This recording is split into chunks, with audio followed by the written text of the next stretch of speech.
Cuando mi único nieto se casó, me quedé en silencio. No dije que había heredado $55 millones de sus difuntos padres. Me sentaron en una mesa en un rincón, detrás de las columnas, donde nadie me sirvió ni una bebida.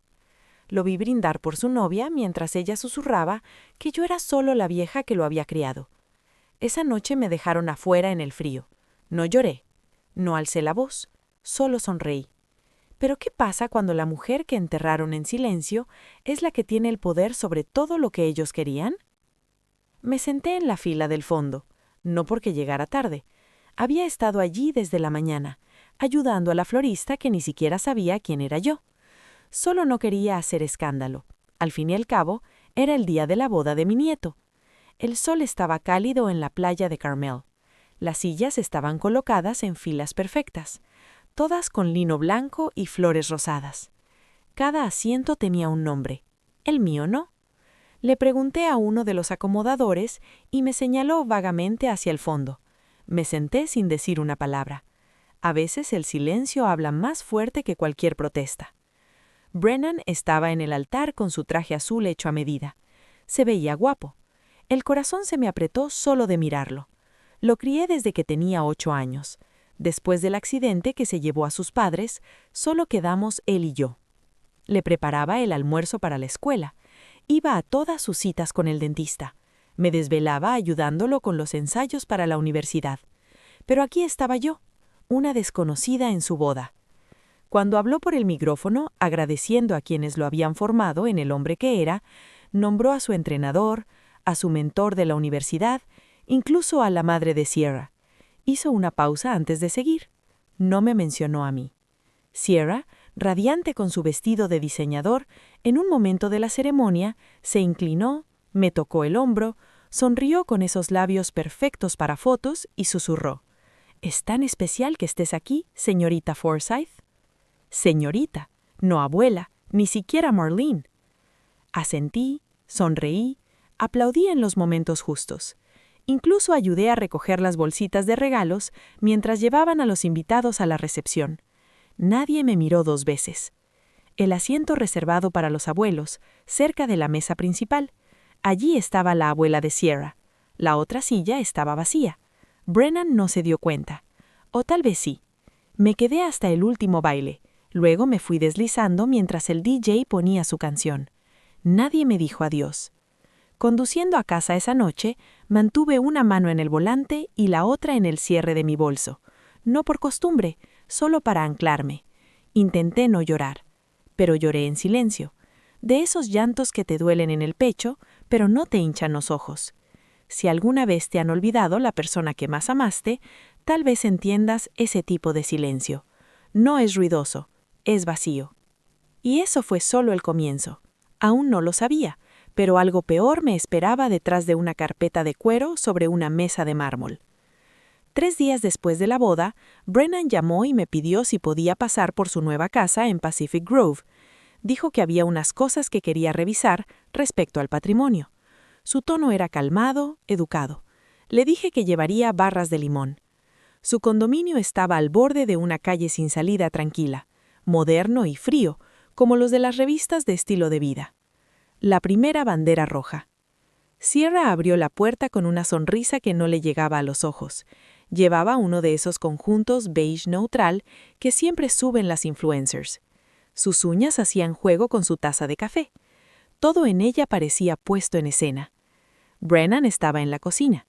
No me abrazó, solo me indicó con un gesto la isla de mármol. Allí esperaba una carpeta, elegante y negra, con un clip plateado. Puse las barras de limón al lado. Nadie las tocó. Se sirvió un trago. Sin mirarme todavía, dijo que habían estado revisando las finanzas y querían simplificar las cosas para el futuro. Luego, por fin me miró y dijo: «El fideicomiso necesitaba una pequeña actualización. Nada grande, solo unas firmas para hacer el proceso más fácil». Seguí con las manos cruzadas. Le pregunté qué tipo de actualización. Dijo que yo seguiría involucrada, pero más como figura decorativa. Palabras de él, no mías. Que sería más fácil si él y Sierra tenían la autoridad para tomar decisiones, porque, según él, Tal vez yo no querría el estrés de tanto dinero a mi edad. Se rió al decirlo, como si estuviéramos charlando o tomando café. Luego abrió la carpeta y deslizó los papeles hacia mí. No los tomé de inmediato. La página de arriba decía Adenda de reasignación del fideicomiso. Esa fue la primera bandera roja. Yo manejé patrimonios en la residencia de ancianos durante años. El lenguaje era corporativo, limpio, pero demasiado suave, un poco demasiado ensayado. Pasé las páginas despacio. En la tercera me detuve en seco. Allí estaba mi nombre, mi firma, mi letra, pero yo nunca había firmado ese documento. Se me cayó el estómago.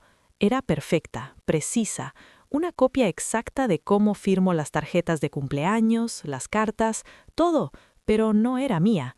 Miré a Brennan. Él me observaba. Su cara era ilegible. Sierra estaba en su teléfono, deslizando con una mano, tomando con la otra, como si nada de esto fuera raro. Cerré la carpeta con cuidado, les dije que necesitaba tiempo para revisarlo. Brennan se encogió de hombros. Sierra dijo que tomara el tiempo que quisiera.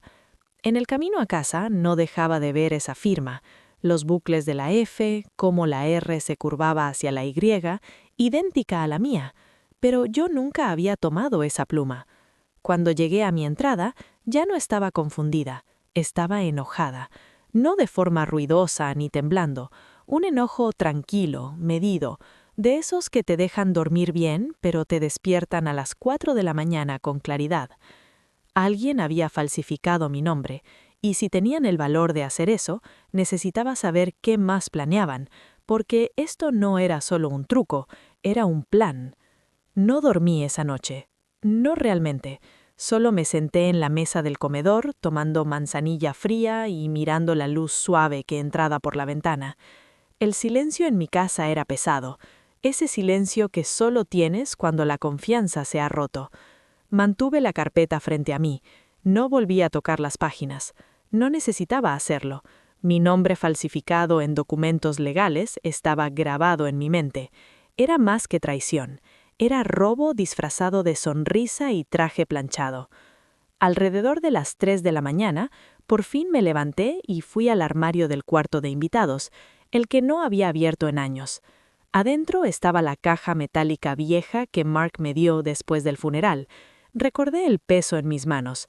En ese entonces aún estaba entumida, de luto, tratando de ser fuerte por Brennan. El abogado de Mark dijo que solo eran documentos, instrucciones por si algo pasaba. En ese momento no tuve corazón para abrirla. La guardé y me concentré en criar a Brennan.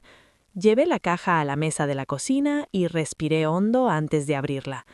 El candado hizo clic, como si hubiera estado esperando. Adentro había filas de carpetas manila con etiquetas descoloridas por el tiempo. Una de ellas tenía el nombre completo de Brennan. La abrí. Entre los papeles de custodia y registros escolares había un envolto azul marino. No tenía etiqueta ni dirección, solo mi nombre en la letra de Mark. Lo sostuve un largo rato antes de sacar la carta. Era corta. Mark nunca usaba más palabras de las necesarias. Si Brennan alguna vez se vuelve en contra, lo sabrás. El fideicomiso original está en el USB. Tú eres la fideicomisaria. Tú decides todo. Protégelo si puedes, pero protégete si debes. Sostuve el USB en la mano. Pequeño, azul, de los que ahora parecen anticuados, pero que una vez guardaban todo. Nunca lo había usado, ni siquiera lo había notado. Hasta ahora. Encendí mi laptop vieja, la que solo uso para impuestos y alguna receta. El USB encajó y después de unos segundos apareció una carpeta llamada Para Mamá. Adentro estaban copias PDF de los documentos originales del fideicomiso. Desplacé lentamente. Todo estaba allí. Las páginas notariadas, mi nombre como única fideicomisaria, plena discreción hasta que Brennan cumpliera 30 años. 30, no 24, no cuando se casara, no cuando Sierra entrara revoloteando en su vida. También había una cláusula que no esperaba. La distribución de cualquier activo estaba condicionada a que el heredero demostrara madurez, gratitud y una relación continua con la guardiana designada. Me recosté en la silla. Esto no era solo sobre dinero. Mark había visto las grietas antes de que se formaran. No solo me había confiado criar a Brennan, me había confiado proteger el legado familiar, y había construido un muro alrededor para protegernos a los dos. Me quedé allí hasta que el sol salió por encima del tejado del vecino. Afuera todo parecía igual: el jardín, la calle tranquila, la niebla suave que llegaba de la bahía. Pero adentro, algo había cambiado. Ahora sabía la verdad, no la que Brennan intentó darme en papel brillante, sino la verdad que Mark dejó, sellada en un archivo olvidado, envuelta en confianza y previsión. Y supe por primera vez desde esa boda qué iba a hacer. A la mañana siguiente llamé a alguien con quien no había hablado en años, Evelyn Doss. Ella había sido nuestra abogada de patrimonios cuando Mark y yo dirigíamos la residencia de cuidados en Monterey. Se retiró después de que su segundo marido falleció, se mudó al interior y empezó a cultivar tomates heirloom, pero seguía siendo aguda, siempre lo había sido. Contestó al segundo timbre. Su voz no había cambiado. Le dije que necesitaba un segundo par de ojos para un documento. No preguntó por qué, solo dijo que trajera todo lo que tuviera y pasara por la tarde. Imprimí las dos versiones del fideicomiso, la falsificada que Brennan me dio y la original del USB. También copié la carta de Mark. Las metí en una carpeta delgada y la puse bajo el brazo como solía hacer con las historias clínicas de los pacientes. Evelyn vivía en una casita de estuco con macetas de barro en el camino. Su cocina olía a romero y café. Se sentó a la mesa, se puso los lentes de lectura y revisó los papeles línea por línea. Cuando terminó, no habló un momento. Luego golpeó el fideicomiso falsificado con un dedo y dijo: «Este documento es un problema». Señaló cómo la página de la firma no tenía testigos adecuados. El sello del notario era digital, pero estaba vencido. El formato tenía errores sutiles que solo alguien del derecho notaría. Y luego me miró y dijo lo que yo ya sabía: «Esa no es tu firma». Ascendí. Se recostó, se quitó los lentes y me explicó las opciones. Podía llevarlo a la corte de sucesiones, denunciar la falsificación, hacer que investigaran a Brennan y a quien lo ayudara, posiblemente acusarlos, pero esa vía sería pública, larga, fea. O podía usar lo que sabía y presionarlos en silencio, presentar una notificación de fraude a través del registro de fideicomisos, congelar los activos, forzar una revisión legal y, mientras tanto, reunir más pruebas. Me quedé pensando un rato. Luego le pregunté si estaría dispuesta a ser mi abogada otra vez. Sonrió, dijo que había estado esperando algo interesante que hacer. El plan. Cuando llegué a casa ya tenía un plan. Fui al pequeño caja fuerte en el armario de mi dormitorio. Adentro había estados de cuentas antiguos, mi testamento y una grabadora de voz pequeña. Mark la llevaba en las reuniones familiares de la residencia. Decía que la gente recuerda mejor cuando sabe que está siendo grabada. La cargué esa noche. Ese fin de semana Brennan llamó otra vez. Preguntó si había revisado los papeles. Dijo que la prima de Sierra era planificadora de patrimonios y podía explicar cualquier cosa que no entendiera. Su tono era meloso, pero escuché la tensión debajo. Le dije que con gusto iría a hablarlo en persona. Sonó contento. El domingo por la tarde entré a su condominio con un tupper de ensalada de papaya y la grabadora en el bolsillo lateral de mi bolso. La encendí antes de tocar el timbre. Brennan me recibió en la puerta, todo sonrisas. Sierra estaba en la cocina descorchando vino. Nos sentamos a la mesa. Pusieron los mismos documentos otra vez, solo que esta vez Sierra habló más. Usó palabras como eficiencia en la simplificación, visión a largo plazo. Miraba a Brennan como dándole pie. Entonces, con calma, pregunté sobre el notario, las firmas de los testigos, el sello digital. La cara de Brennan cambió apenas. Un parpadeo demasiado lento, una pausa demasiado larga. Sierra intervino rápido, diciendo que el documento lo había manejado una asistente legal que ahora estaba fuera del estado. Habló rápido. La dejé terminar. Luego sonreí y dije que necesitaría todo por escrito. La grabadora se apagó en mi bolso 2 minutos después.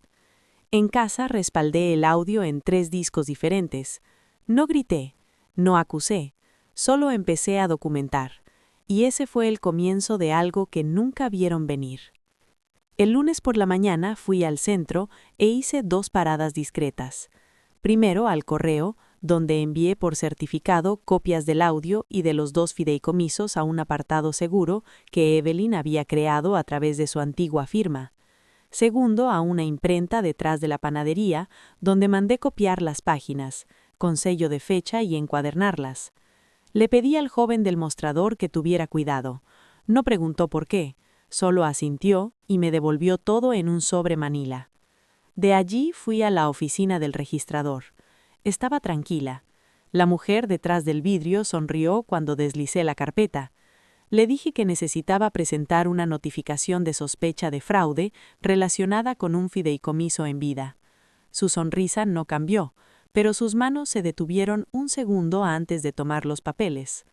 Tomó mi identificación, hizo unas preguntas de rutina, luego llevó todo al fondo. 20 minutos después salió un supervisor. Llevaba corbata marrón y habló en tono calmado y medido. Me dijo que el proceso activaría una revisión interna, que el patrimonio quedaría congelado hasta que se resolviera la disputa. Ningún cambio, ningún desembolso, ninguna actividad. Dije que estaba bien. Cuando salí, la brisa costera se había levantado. Respiré hondo antes de subir al auto. El aire se sentía diferente, como si hubiera ocurrido un cambio. Esa tarde me senté en mi sala soleada con una pluma y una pila de notas. Empecé a enlistar todo lo que sabía, todo lo que tenía, cada llamada que Brennan había hecho desde la boda. Como Sierra siempre intervenía cuando surgían detalles. La presión repentina para cerrar los papeles. El nombre de la supuesta asistente legal que mencionó. Lo anoté todo, cada patrón, cada desliz en sus historias. También envié por correo un pedido discreto a una amiga de Evelyn en la Asociación de Abogados. Ella se especializaba en verificación de documentos. Le mandé un escaneo de la página de la firma. Le dije que creía que era falsificada. La verificación, mientras esperaba, empecé a revisar los registros financieros antiguos, no solo los míos, sino los que Mark guardaba. Él era minucioso. Todo tenía copia. Dejaba notas en los márgenes, flechitas señalando lo importante.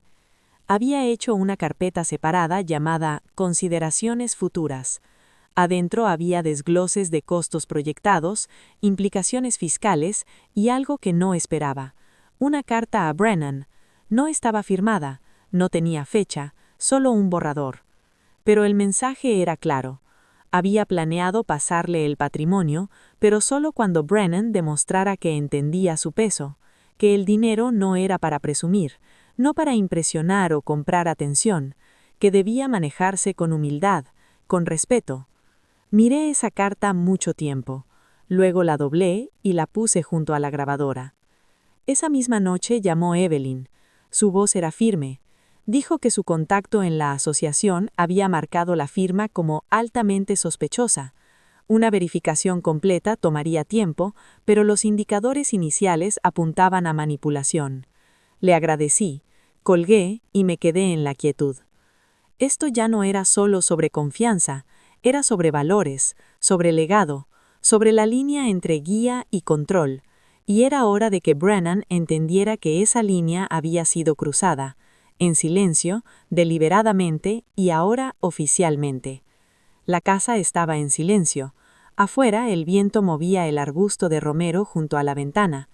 Me serví un vaso de agua y esperé. 2 días después, Brennan apareció sin avisar. Tocó 2 veces, luego abrió la puerta principal como si todavía viviera allí. Escuché sus pasos antes de verlo. Entró a la cocina, miró alrededor como buscando a alguien más. Luego me dio esa sonrisa cansada que siempre usaba para desarmarme. Dijo que solo pasaba a ver cómo estaba, que Sierra estaba preocupada porque tal vez no había dormido bien. Asentí y le ofrecí café. Lo rechazó, dijo que no tenía mucho tiempo, solo quería saludar. Se quedó de pie mientras yo me sentaba a la mesa de la cocina. Mi copia del fideicomiso seguía allí, cerrada. También la grabadora, aunque esta vez no me molesté en encenderla. No necesitaba registro hoy. Hoy no era sobre pruebas. Brennan dijo que entendía que los papeles pudieran haber sido abrumadores, que tal vez me sentía apurada, pero esperaba que yo comprendiera que no era para sacarme del medio, era para hacer las cosas más fáciles para todos.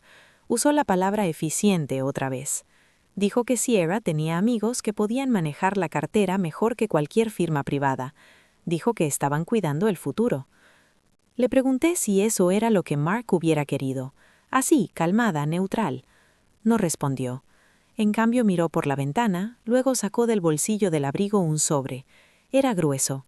Mi nombre estaba escrito en el frente, pero no con su letra. Lo deslizó por la mesa, me dijo que era una copia revisada, algo más alineado con lo que todos habíamos acordado originalmente, que era una muestra de buena fe. No lo toqué, solo lo miré. Me observó un momento, luego suspiró y retrocedió. Dijo que no quería que peleáramos, que la familia era más importante que los papeles. Dijo todas las palabras correctas, pero no con la cara correcta. Después de que se fue, abrí el sobre. Era exactamente lo que esperaba. Una falsificación más pulida. Esta vez mi firma aparecía en varias páginas, más limpia, como si hubieran contratado a alguien nuevo. Pero seguía siendo una mentira, solo mejor vestida. Llamé a Evelyn. Me dijo que no reaccionara, todavía no, que los dejara avanzar más en el lío que estaban armando. Cada cambio que hicieran sin mi consentimiento, cada intento de mejorar la falsificación, solo nos daba más material. Esa noche hice otra lista, esta vez no solo lo que yo sabía, sino lo que ellos no. No sabían que el patrimonio ya estaba señalado, no sabían que tenía grabadas 2 reuniones completas, no sabían que Evelyn había involucrado a un oficial de supervisión financiera, y sobre todo, no sabían que yo ya había reescrito la cláusula final del fideicomiso, algo que Mark me había facultado a hacer. Era una cláusula que ponía un bloqueo temporal a todas las distribuciones por los próximos 5 años, a menos que la fideicomisaria, yo, decidiera lo contrario. Presenté esa cláusula a la mañana siguiente. Brennan y Sierra estaban jugando con las reglas. Lo que no se daban cuenta era que yo había escrito el libro de reglas. No planeaba venganza, estaba restaurando el equilibrio, una firma a la vez. Pasó una semana en casi silencio. Brennan no llamó, Sierra no mandó correos de seguimiento, nadie pasó. Y sin embargo, yo sabía que estaban ocupados. El tipo de ocupados del que presumen, el tipo donde las llamadas se hacen en voz baja y los planes se revisan a puerta cerrada. Yo pasé esos días con calma. Por fuera todo parecía igual. Regué las plantas del porche, devolví un libro a la biblioteca, caminé hasta la cooperativa a comprar arroz integral e higos. Pero por dentro estaba organizando cada hilo.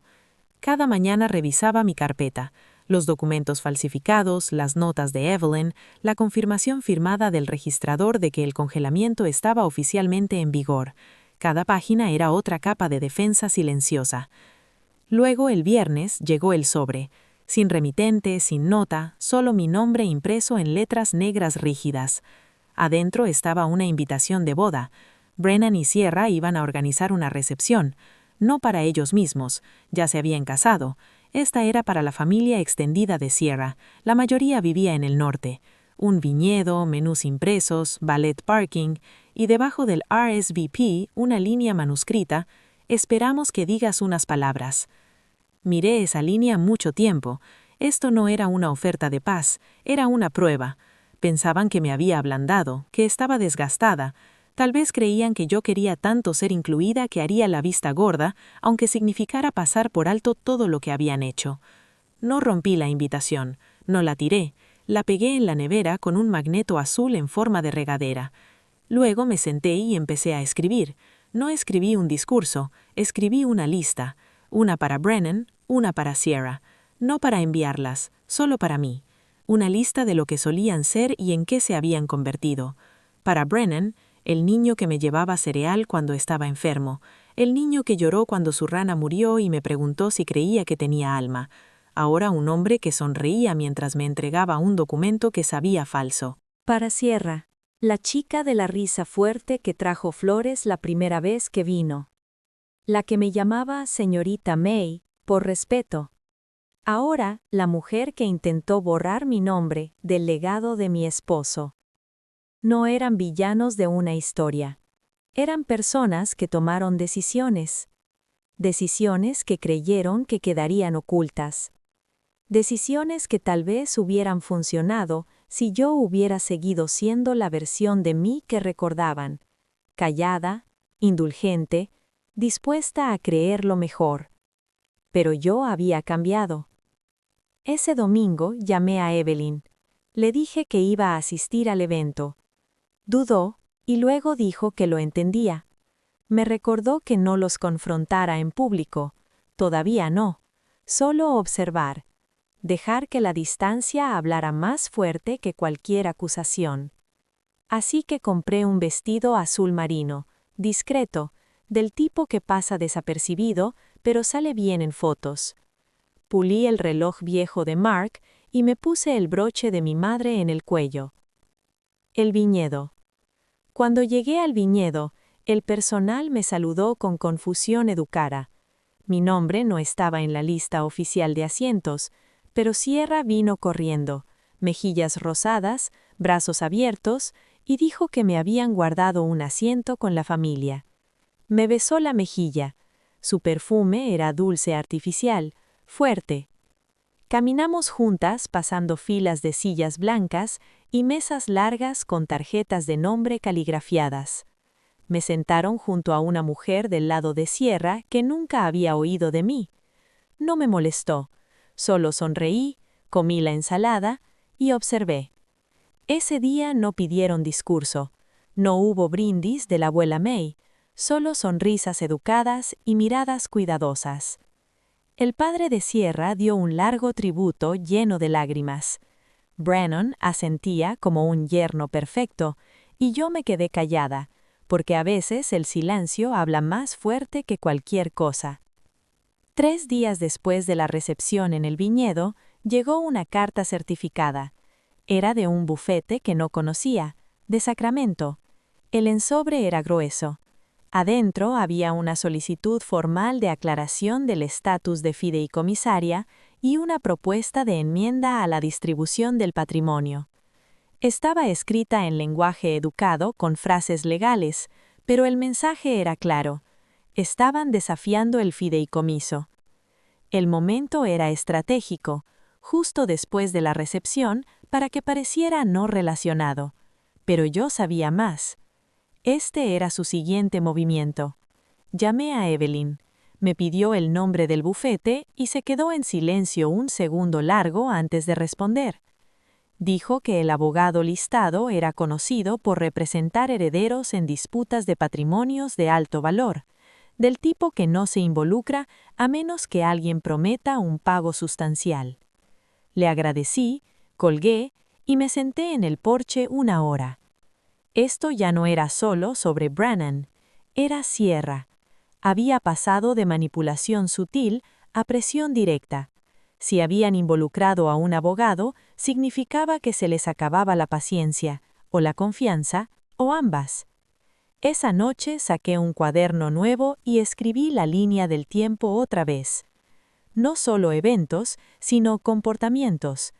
El momento en que Sierra dejó de llamarme señorita May, la primera vez que Brennan se refirió al fideicomiso como su futuro, en lugar de la seguridad de nuestra familia, cada visita que cambió de tono, cada detalle que ahora parecía una miga de pan. Agregué un ítem más al final de la lista. El evento en el viñedo. El hecho de que me excluyeron de los asientos oficiales, pero me pasearon frente a la familia como si nada estuviera mal. Eso era actuación, no disculpa. A la mañana siguiente volví a la oficina de Evelyn. Me recibió con café y una carpeta ya en la mano. Me dijo en voz baja que el investigador al que había referido había terminado el análisis preliminar. El segundo documento falsificado, el que Brennan entregó en persona, no solo tenía firma falsa, sino metadatos que indicaban que se había redactado desde una dirección IP vinculada a la firma de Sierra. No era concluyente, pero conectaba puntos. Evelyn se inclinó y dijo que teníamos suficiente para hacerles la vida muy incómoda si queríamos, pero los próximos pasos definirían todo. O presentaba cargos formales o enviaba un mensaje por otros medios. Le pregunté qué tenía en mente. Me pasó una plantilla. Una carta dirigida no a Brennan ni a Sierra, sino al bufete. Rechazaba cortésmente su solicitud de enmiendas, Adjuntaba documentación que probaba la falsificación e incluía notificación de que cualquier correspondencia futura se rutearía a través de un abogado con posible revisión criminal en consideración. Leí la carta lento, luego la firmé, y Evelyn asintió firmemente y dijo que la enviaría por la mañana. Esa tarde me senté sola en mi estudio, rodeada de silencio, del tipo que no viene de la ausencia, sino de la decisión, una quietud que tiene peso. Saqué el USB original y lo respaldé otra vez, uno a una carpeta en la nube, otro a un pendrive nuevo. Luego puse ambos en sobres separados sellados y los etiqueté en caso de disputa. Antes de acostarme, llamé al secretario del condado. Pedí agendar una revisión tranquila del archivo del fideicomiso solo para asegurarme de que nada más se hubiera colado sin que me diera cuenta. Me dieron una fecha. La circulé en rojo en el calendario. Sin confrontación, sin voces altas, solo manos firmes y registros claros. Que se desesperen ellos, que consulten, que hablen en voz baja sobre copas de vino y blogs legales. Yo ya no fingía ser la abuela que recordaban. Ahora era la fideicomisaria, plena, calmada, sin disculpas. Revisión tranquila. Una mañana fresca de miércoles, justo una semana después de que Evelyn enviara la respuesta formal al abogado de Brannan, organicé un desayuno en casa. Nada dramático, solo café, huevos y una mesa tranquila para 3. Brannan, Sierra y yo. Les dije que era importante que habláramos cara a cara, sin abogados, sin suposiciones, solo claridad. Llegaron tarde. Brannan parecía tenso. Sierra llevaba lentes de sol grandes, aunque estábamos adentro. Les ofrecí café. Lo rechazaron.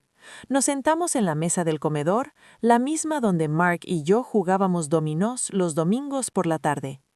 Dejé que el silencio durara hasta que Brannan por fin lo rompió. Preguntó si estaba reconsiderando, si tal vez las cosas se habían complicado demasiado. Habló suave, cuidadoso. Sierra dijo poco. Solo asentía en los momentos justos. Les dije con calma que había revisado todo, que entendía exactamente lo que habían intentado. No alcé la voz, no acusé, solo expuse hechos. Dije que el fideicomiso original seguía legalmente intacto e inalterado, que todos los intentos de modificarlo o reemplazarlo sin mi consentimiento eran inválidos y ahora formaban parte de un registro oficial. Les dije que sabía de la falsificación, las 2 versiones. Les dije que tenía evidencia verificada por profesionales. Sus caras cambiaron, pero no al mismo tiempo. Brannan palideció. Sierra apretó la mandíbula. Se cruzó de brazos, se recostó, dijo que yo estaba entendiendo mal. Le dije que no había malentendido, que el registrador había congelado el patrimonio, que el bufete había recibido la notificación de Evelyn y que los archivos falsificados habían sido archivados bajo mi directiva para futuros procedimientos. Hice una pausa. Luego dije algo que no esperaban. Les dije que no iba a presentar cargos, todavía. Sierra se enderezó. Brannan parpadeó.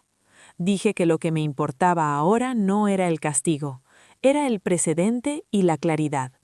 Les dije que el fideicomiso quedaría bajo mi control por el resto de mi vida, que la cláusula de congelamiento de todas las distribuciones seguiría vigente, que cualquier consideración futura, regalo o transferencia se evaluaría por mérito, no por derecho. Miré a Brannan a los ojos y le dije que el amor no es transaccional, que el respeto no se hereda junto con los dólares. No respondió. Luego les dije algo más, que había empezado los preparativos para reestructurar una porción del patrimonio, no para revocarlo, sino para convertirlo en una fundación que honraría los valores de Mark: cuidado, comunidad, responsabilidad. Brannan preguntó quién la dirigiría. Dije que yo por ahora. Luego un consejo directivo, un equipo de confianza, personas elegidas no por sangre, sino por capacidad y carácter. Sierra se levantó. No dijo nada, solo se levantó. Brannan la siguió. Se fueron sin tocar el café. Esa misma tarde llamó Evelyn. Preguntó cómo había ido. Le dije que estaba hecho. Preguntó si me sentía resuelta. Dije que no me sentía más ligera, pero sí más clara. Esa noche abrí el diario viejo de Mark, el que llevaba en los primeros días de nuestra residencia. En la tapa interior había escrito una cita de una enfermera que admiraba.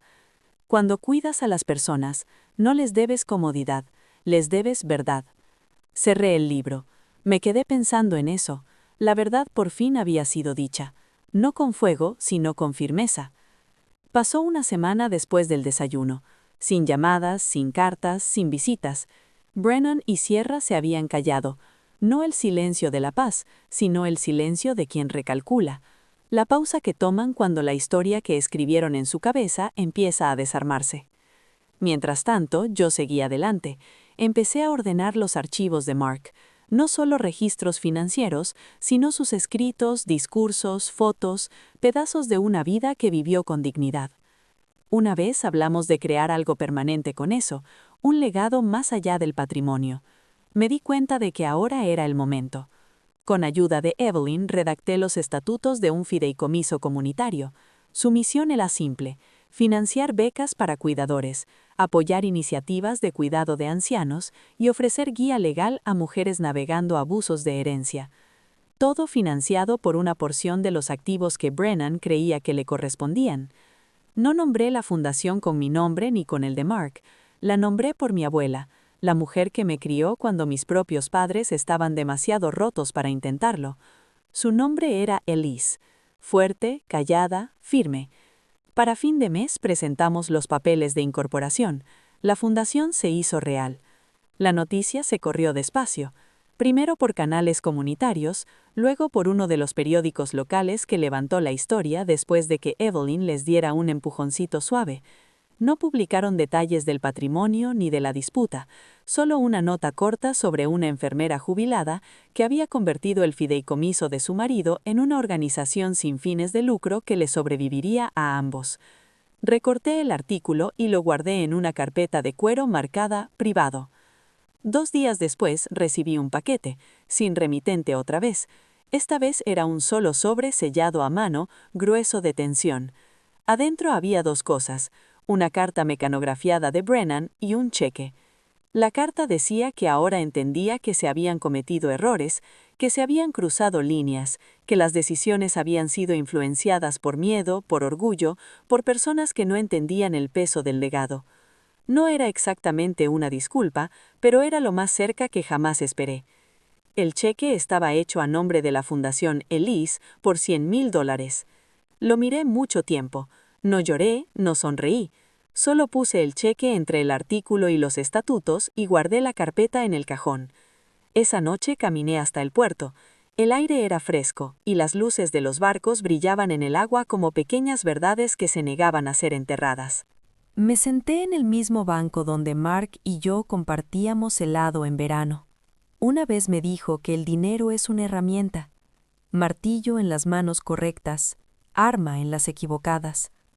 Por un tiempo me pregunté si lo había perdido en todo esto, si la lucha me había hecho más pequeña, más mezquina. Pero sentada allí, me di cuenta de algo más. Esto no era sobre dinero, no realmente. Era sobre lo que se transmite que no está escrito en un testamento. Bondad, límites, decencia. Esos son los legados que importan. Y ahora, por fin, el mío estaba empezando. El otoño se instaló en el pueblo como una colcha gastada. Las hojas caían en remolinos silenciosos y los días se acortaban. Me encontré atraída por las mismas rutinas cada mañana. Una taza de té negro, un paseo corto pasando los canteros del jardín y 1 hora en el escritorio de la fundación revisando cartas de mujeres de todo el estado. La mayoría estaban escritas a mano. Historias de hijas excluidas de testamentos, madres apartadas en favor de nuevas esposas, abuelas que quedaban sin nada después de décadas de sacrificio. Las leía todas, no como juez, ni siquiera como salvadora, solo como alguien que por fin entendía lo que significaba ser invisible demasiado tiempo. Empecé a llevar un diario otra vez, no para recuerdos, sino para claridad. Cada entrada tenía unas pocas líneas, no solo sobre leyes de fideicomisos o juicios o archivos judiciales, sino sobre el silencio, sobre la fuerza, sobre cómo una persona puede perder tanto y aún encontrar paz en cosas pequeñas. Una entrada decía: el duelo no es el final, a veces es la tierra donde crece algo más. Para noviembre, la Fundación Elise tuvo su primer evento público, una reunión pequeña en el centro comunitario, sin prensa, sin fotógrafos, solo una docena de mujeres sentadas en sillas plegables, tomando sidra, compartiendo historias. Una acababa de recuperar los derechos de su casa, otra había dejado una familia que la trataba como carga. No ofrecimos soluciones, ofrecimos presencia. Eso bastaba. Brennan nunca volvió a llamar. Sierra mandó un correo breve deseándome salud por acción de gracias. Respondí con una nota educada, nada más. La casa estaba más silenciosa que nunca, pero no se sentía vacía. Por las noches ponía discos viejos, cocinaba sopas de la caja de recetas de Mark y miraba las sombras alargarse en el piso de la cocina y pensaba no en lo que había perdido, sino en lo que había construido en su lugar. No era triunfo, no era venganza, era firmeza, era mío. Y sabía que al cerrarse el año, el trabajo no había terminado, pero la tormenta había pasado, y yo la había resistido sin perderme a mí misma. El invierno llegó suave ese año, sin tormentas, solo un silencio suave sobre todo. Pasaba la mayoría de las mañanas en la fundación, las tardes en casa con mis rutinas. La vida se había asentado en algo gentil, algo ganado. Una tarde de diciembre recibí una carta, letra temblorosa escrita a mano, de la maestra de primer grado de Brennan, ahora jubilada. Decía que había visto el artículo sobre la fundación. Decía que recordaba cómo yo esperaba junto a la reja, con un termo de sopa y un par extra de guantes. Decía que siempre supo que Brennan era amado. Doblé la carta y la puse en la misma carpeta que el cheque. No lloré, pero me quedé con ella un largo rato. Más tarde esa semana recibí la confirmación final del registrador. La Fundación Elise había alcanzado el umbral completo de dotación. Ahora era oficial, protegida, intocable. Serviría mucho después de que yo me fuera. En Nochebuena encendí una vela en la ventana, no para nadie más, solo para mí. Una pequeña llama por la mujer que solía ser, por la que se cayó demasiado tiempo, por la que por fin habló. No estaba amargada, no estaba orgullosa, simplemente estaba entera. Y a veces eso es todo lo que podemos esperar. Si alguna vez sentiste que tu voz no importaba, que los años que diste fueron pasados por alto o borrados, esta historia es para ti. A veces el silencio no es paz, solo es el espacio antes de que vuelvas a elegirte a ti misma. Y si esta historia te recordó a alguien que amas, o tal vez a tu propio camino, espero que lleves esa fuerza contigo. Gracias por escuchar. No estás sola.